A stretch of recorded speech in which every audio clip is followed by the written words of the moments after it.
Le visage de la France est en train de changer. Autour des monuments historiques, ces villes dessinaient hier encore des géométries paisibles et centenaires. Depuis 10 ans, ces compositions urbaines sont bouleversées. Là où elles se fondaient avec la campagne, un habitat nouveau se dresse dont les dimensions rivalisent avec les tours cathédrales. Comme Reims, toutes nos capitales provinciales présentent aujourd'hui ces annexes d'un autre âge, de l'âge moderne.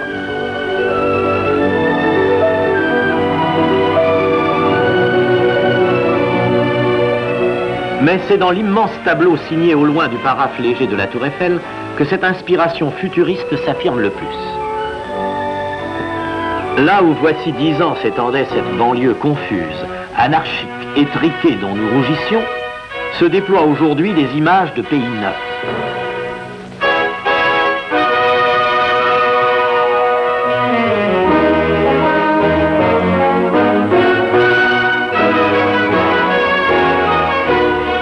Cette mutation explosive traduit l'effort accompli en 10 ans pour résoudre enfin le problème de l'habitat français.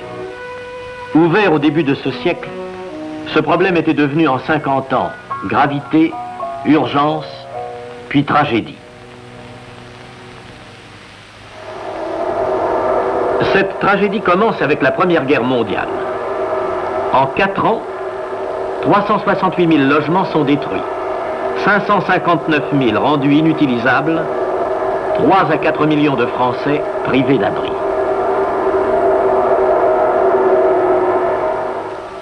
Pour réparer ce désastre, le progrès offre ses ressources. Des matériaux nouveaux ou nouvellement répandus, fer, verre, béton. Des méthodes nouvelles comme la préfabrication inaugurée en 1936 avec les tours de Drancy. Mais la politique des loyers bloqués à des taux anormalement bas détourne l'initiative privée de la construction où les capitaux ne sont plus rémunérés. Aussi, alors qu'en 1913, Paris bâtissait 8000 immeubles, il n'en construit plus que 900 en 1933 et en 1934, seulement 700.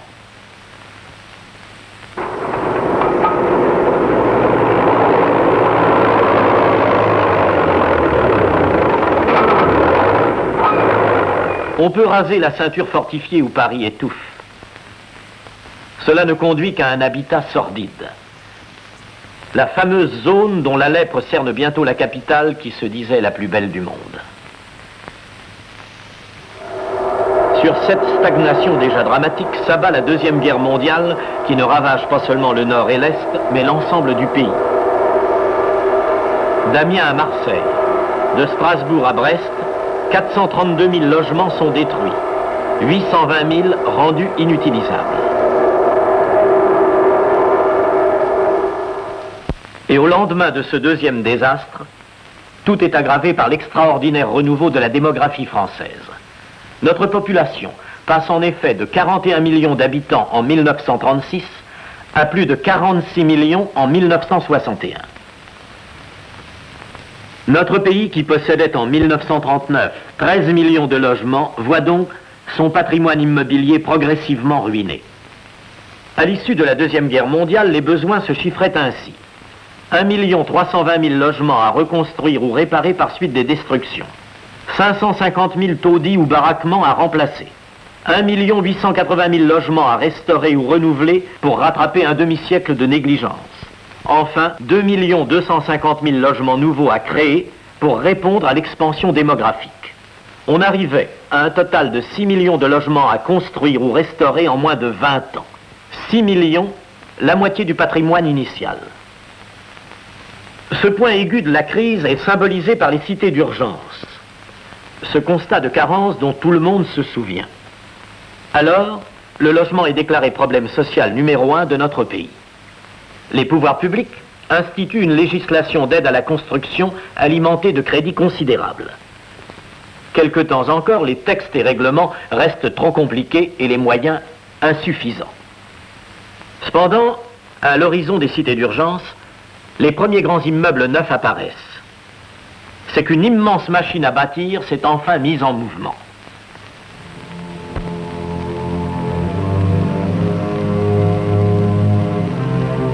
Et cette machine se déploie de la rénovation urbaine à l'achèvement de la reconstruction et à la mise en chantier des constructions neuves.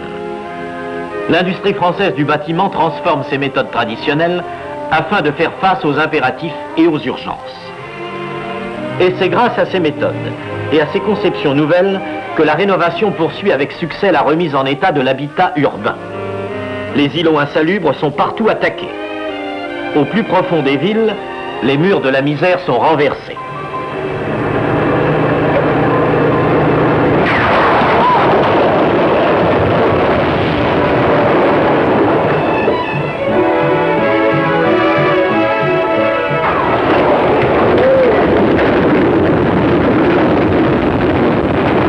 À la place des taudis, des immeubles nouveaux se dressent pour atteindre au-dessus des vieux toits et l'air et la lumière.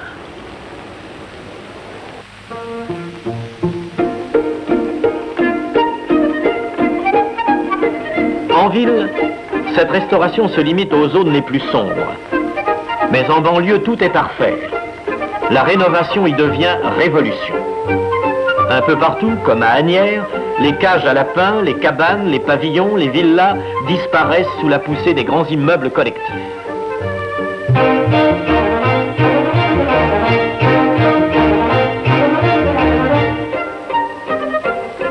Une population beaucoup plus nombreuse trouve là beaucoup plus de confort, d'hygiène, de soleil et d'espace libre. Cependant, ces bâtiments géants, surface plate, volume cubique, géométrie monotone, risquent de conduire à une autre laideur. Quoique harcelés par les impératifs d'urgence et de prix, les architectes s'efforcent d'y pallier. Comme à Épinay, ils recherchent la diversité des volumes, la variété des couleurs, l'inattendu des perspectives. Ainsi se dessine tout un mouvement d'études vers l'urbanisme, esthétique sociale.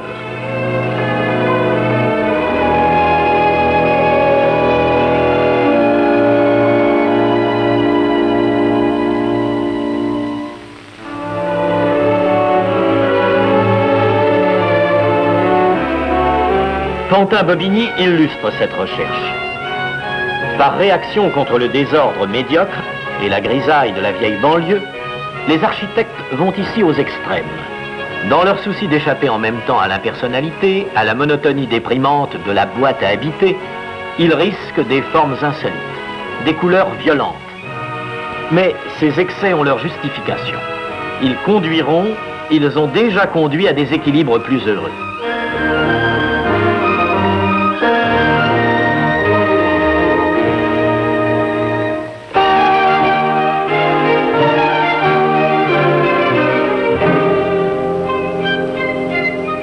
Un de ces équilibres se réalise à Marly. Certes, les constructeurs trouvent ici un cadre privilégié, un plateau dominant la Seine, foisonnant de verdure. Mais ils ont su sauvegarder cette harmonie naturelle. Leur cité est faite pour la respiration d'une vie heureuse. Terrains de sport pour grands et petits, parcs automobiles vastes et déjà encombrés,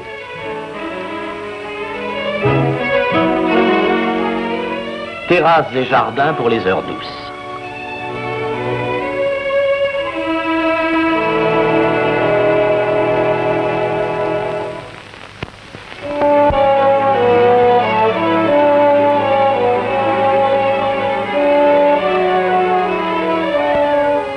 Mais les besoins de l'agglomération parisienne, qui s'accroît chaque année de 200 000 résidents, imposent de voir gigantesque. Construites de toutes pièces à quelques kilomètres de la vieille capitale, de véritables villes nouvelles s'édifient. L'ensemble de Sarcelles est conçu pour 48 000 habitants, la population de Bourges.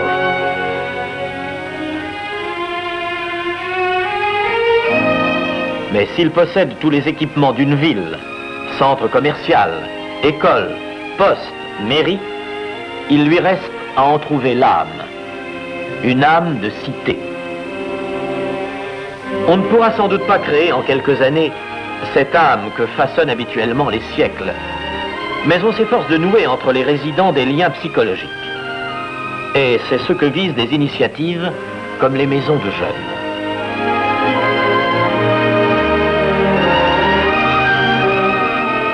Le premier, le plus fort de ces liens, ne serait-il pas l'intérêt commun pour l'avenir de la cité?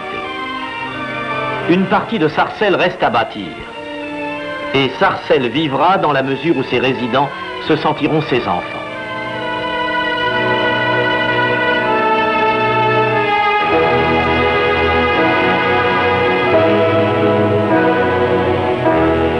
Et sans attendre l'achèvement de Sarcelles, d'autres villes sortent de terre.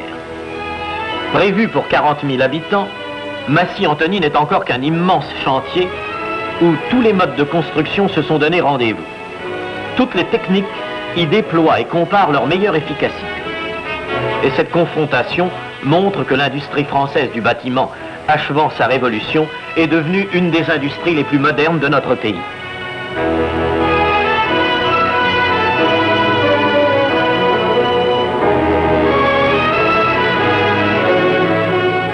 Ainsi Paris, le grand Paris de 7 millions d'habitants, prend un visage nouveau, chaque jour plus conforme aux exigences de la vie moderne.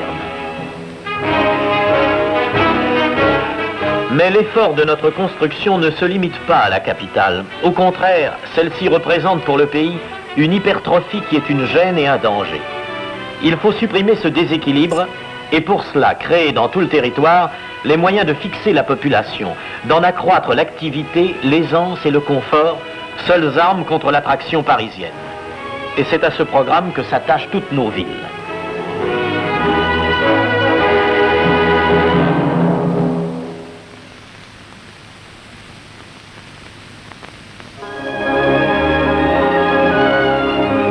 Lyon se caractérisait par un habitat dense et vieux, entassé sur les collines qui encadrent le confluent Saône-Rhône.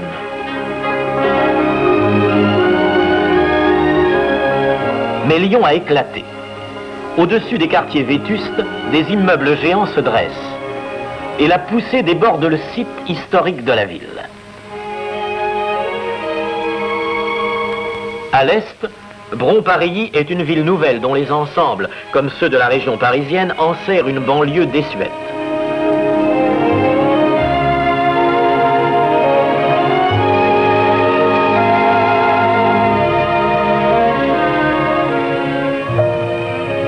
Et si on y voit des signes d'espoir depuis longtemps oubliés, Bron-Parilly ne peut suffire.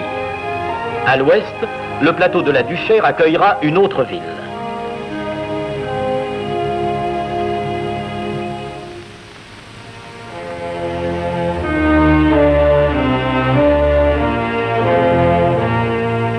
Marseille est notre plus ancienne cité. Cependant, 20 siècles d'histoire n'y ont laissé aucune architecture notable. Notre premier port semble vouloir prendre sa revanche dans l'urbanisme moderne. Ville pilote, Marseille a accueilli la première cité radieuse. Et depuis, elle poursuit son essor par des ensembles au volume puissant qui s'inscrivent avec bonheur dans le cadre composé par la mer, les collines et la lumière.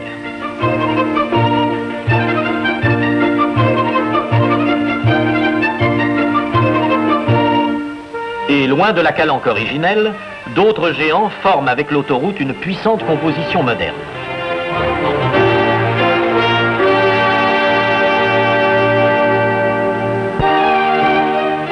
Et il en est à Rouen comme à Lyon. Les blessures de la guerre réparées, l'agglomération ancienne s'avère trop étroite. Les cités nouvelles partent à l'assaut des collines qui délimitent le site historique de la métropole normande.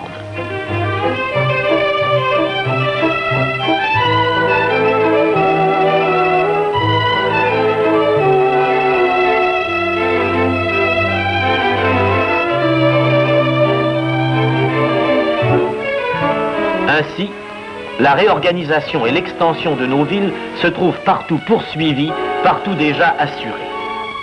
Mais ce n'était là qu'un des problèmes d'habitat de l'après-guerre. Plus grave, plus impérieux, était le problème du logement de la main-d'œuvre industrielle. Problème capital qui a reçu des solutions variées. En Lorraine, la concentration industrielle atteint une densité dangereuse pour la santé. On s'est préoccupé de protéger les lieux habités contre les émanations des usines. Ainsi, au-dessus de Hayange, une ville est née au milieu des bois de Saint-Nicolas-en-Forêt. Sur une colline salubre, les habitations où l'individualisme garde ses droits respirent la verdure.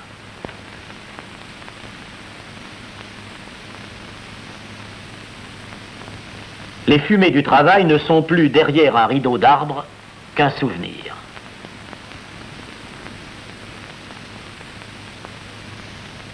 Le long de la Loire, la vieille métallurgie battait les records de tristesse, entassant dans sa vallée noire un habitat de cauchemar.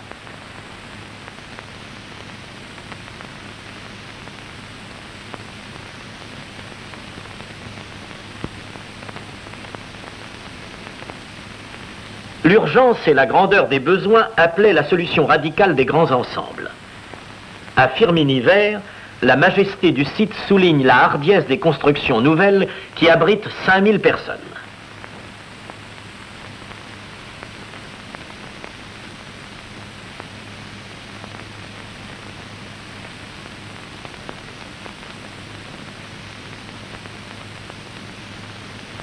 Et à Saint-Étienne, non loin de la vieille ville tout en ruelle, la cité de Beaulieu, qui groupe 11 000 résidents, présente des images d'anticipation scientifique. Mais le logement de la main-d'œuvre a suscité plus encore. Des villes nouvelles surgissent en même temps que de grands combinats industriels, dans des sites voués jusqu'à nos jours à la pêche champêtre.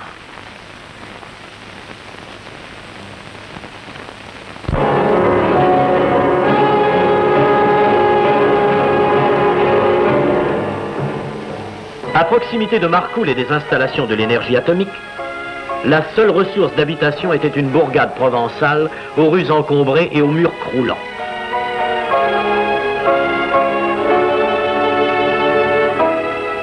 Non loin des toits rouges serrés les uns contre les autres, mais plus hautes, plus hardies, plus libres, se sont dressées les masses des buildings.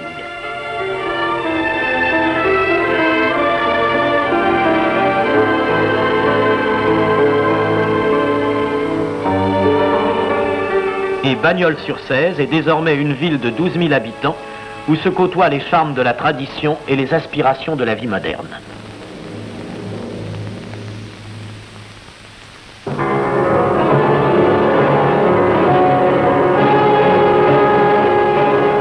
Au pied des Pyrénées, Lac et ses installations étonnantes ont déterminé le jaillissement d'une ville nouvelle. Au milieu des fougères sauvages jusque-là fréquentées des seuls bergers, 11 000 personnes trouvent tout le confort moderne. Ainsi, en 10 ans, la France a changé de visage, ou plutôt, elle a ajouté à son visage familier les traits d'une jeunesse retrouvée. Désormais, on peut considérer que l'urgence est satisfaite. Certes, les besoins restent considérables, mais on a enfin atteint le rythme qui garantit d'y répondre. Nos architectes ont gagné le droit d'être moins strictement fonctionnels et de se préoccuper davantage de la beauté pour elle-même. Car un grand problème de beauté va maintenant se poser. Comme Nîmes entre son temple romain et son lycée ultramoderne, toutes nos villes sont aujourd'hui écartelées entre le passé et l'avenir. Comme Angers entre son donjon et son building, toutes doivent trouver, entre la tradition et la rénovation, un équilibre et une harmonie. À vrai dire, ceci se rencontre déjà assez souvent et surtout dans les villes qui furent reconstruites. À Caen, les chefs-d'œuvre gothiques s'inscrivent dans des perspectives à la fois nouvelles et fidèles. Et on voit souvent ainsi l'accord du passé et du présent poussé jusqu'à la juxtaposition directe et heureuse.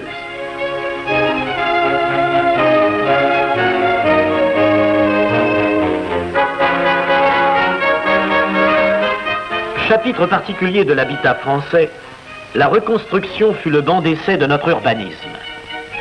Elle s'acheva par la restauration des villes de la Loire. et cette dernière œuvre montre combien elle eut raison de penser beauté.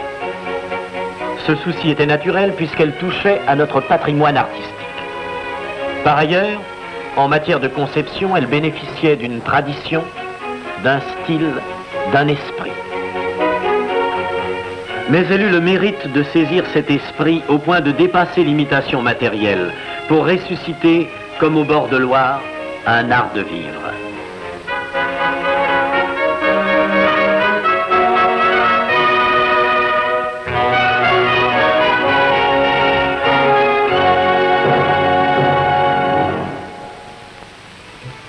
Et lorsqu'une tradition artistique manquait, les urbanistes de la reconstruction surent inventer. De Royan au Havre, leurs fronts de mer sont des réussites qui créent de nouvelles combinaisons de plans et de lignes, d'ombre et de lumière. Cependant, ces architectes n'eurent jamais à résoudre cet immense problème qui est celui de la construction, créer l'habitat moderne, créer la formule d'habitat exigée par la civilisation moderne et ses énormes concentrations urbaines.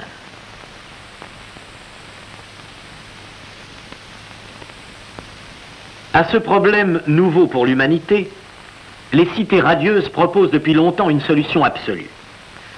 Cette solution consiste dans la concentration verticale, dans le maximum d'aise et de confort réalisé par le calcul et l'épure. Ce rationalisme déconcerte les habitudes, mais présente parfois des bonheurs étonnants. Ainsi, les trottoirs malsains où jouaient les petits Marseillais sont élevés aujourd'hui à hauteur des collines, tout près du soleil. L'épure ici rejoint la poésie.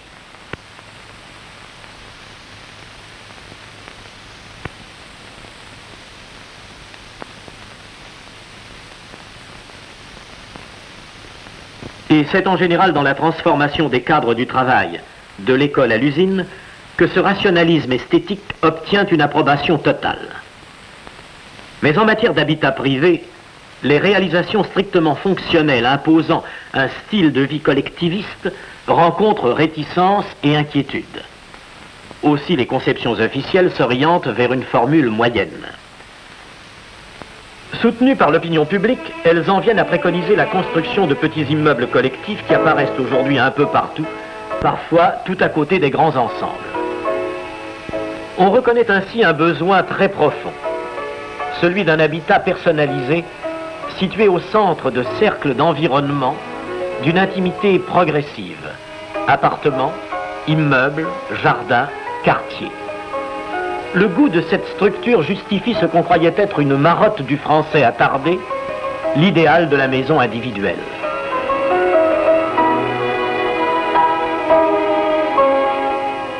Et des petits collectifs, les programmes de la construction passent volontiers aujourd'hui à ces maisons.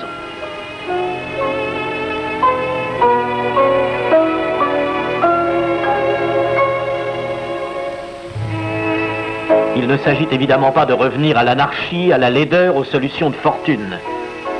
Mais puisque les grandes urgences sont en voie d'être satisfaites, on doit rechercher un équilibre entre la géométrie oppressante des immeubles géants et ce rêve du citoyen moyen, la demeure familiale blottie dans son coin de nature.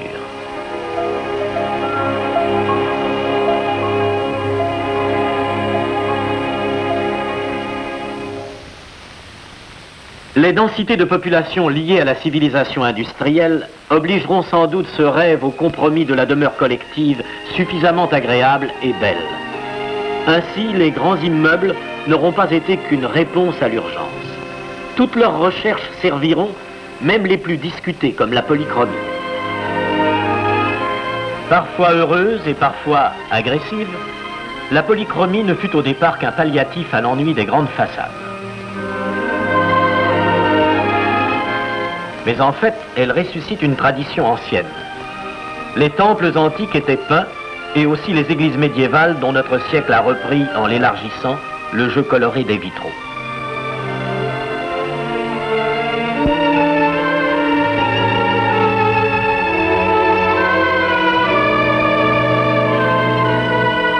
Et des couleurs retrouvées aux formes innovées.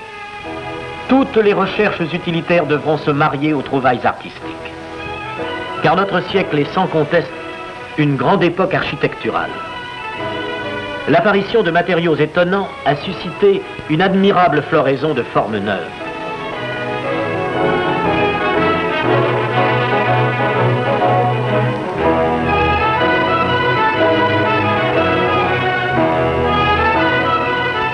Paris, pendant qu'il rénovait sa banlieue, a su s'embellir lui-même grâce à cet art nouveau.